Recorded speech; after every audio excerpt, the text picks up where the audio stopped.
Պարոն Սողոմոնյան, նախ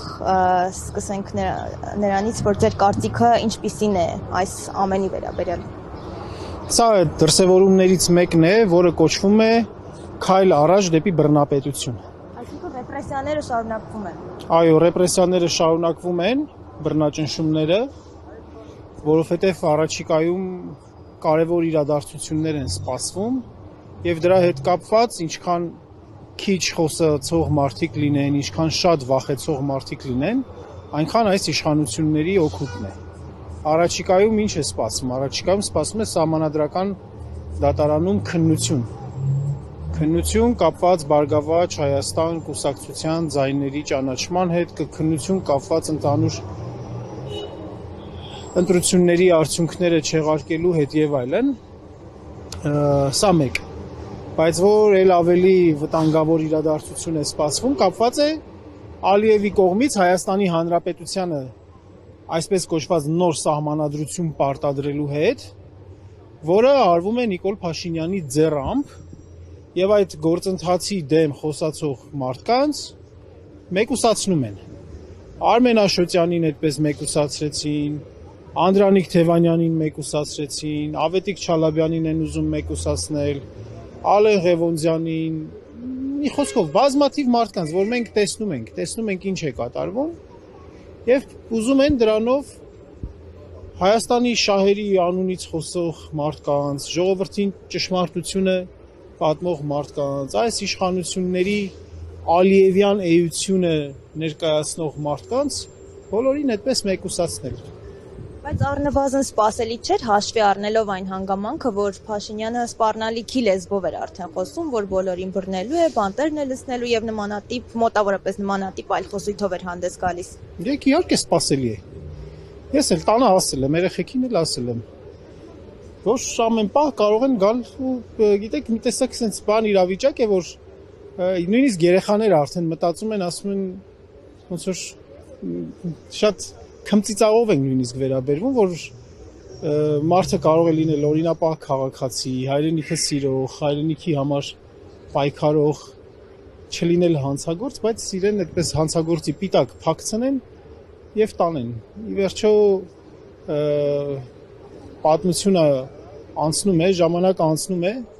եւ պատմությունը արդարներին ու անարդարներին զատում է։ Այսինքն թիրախում նաեւ դուք կարող եք։ Ցանկացած մարդ կարող է լինել, իհարկե։ Բոլորս ուզում են, երբ որ դուք հարցնում եք սպասելի է, իհարկե սպասելի է։ Իհարկե ցանկացած մարդ, ով որ խոսում է, կարող են ամենաանհեթեթ թվացող բանը անել։ Այլևս ոչինչ մեզ համար զարմանալի չէ։ Կենտրոնական ընտրական հանձնաժողովի այդ որոշումից հետո ինձ համար այլևս ոչինչ զարմանալի չէ։ Եթե առաջ մի փոքր էլի ամեն դեպքում ողջախոհության վրա պետական մարմինների ես հույս էի դնում, այս վերջի որոշումից հետո, որով որ այդ 3 տեղամասերում անվավեր ճանաչեցին ընտրությունները եւ վերաքվեարկություն չնշանակվեց, փաստորեն մարդկանց ընտրական իրավունքը հազարավոր մարդկանց այդպես գետնին տապալեցին,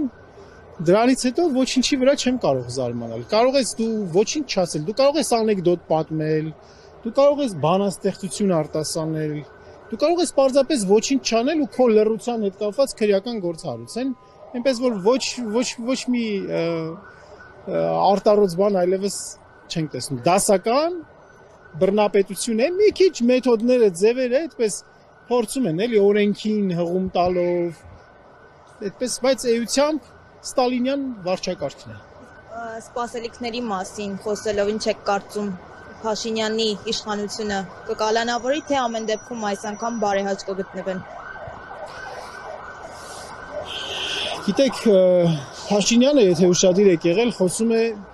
դատաիրավական մաֆիայի մասին։ Այսպես կոչված դատաիրավական համակարգում այն մարդկանց, ովքեր որ իրենց ողնաշարը պահում են, մաքուր են, չեն համագործակցում իշխանությունների հետ, նրանց քաղաքական պատվերները միանշանակորեն, միարժեքորեն չեն կատարում, փորձում են հավատարիմ մնալ սահմանադրությանը, օրենքին, իրենց կոչմանը, այդպիսի մարդկանց է հիմա էլ նա թիրախավորել։ Ասում է դատաիրավական մաֆիա, հիմա էլ դատաիրավական մաֆիան է դարձրել Հայաստանի թիվ 1 խնդիրը եւ նրանց հետ հաշվի արդար տեսնելու այդպես սպառնալիքներ է հնչեցնում։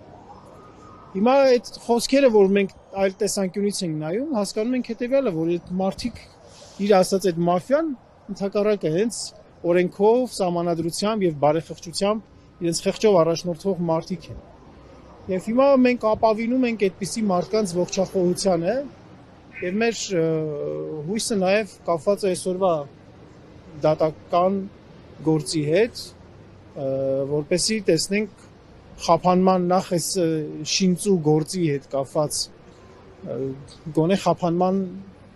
պատշաճ միջոց կիրառվի էլի այդպես չդնեն կալանավորեն, որովհետեւ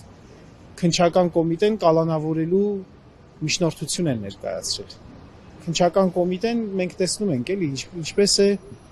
մի մարդու պատվեր կատարում, էլի մի ամբողջ քննչական կոմիտե, պետական մարմին շատ ցավալիորեն կատարում է մի մարդու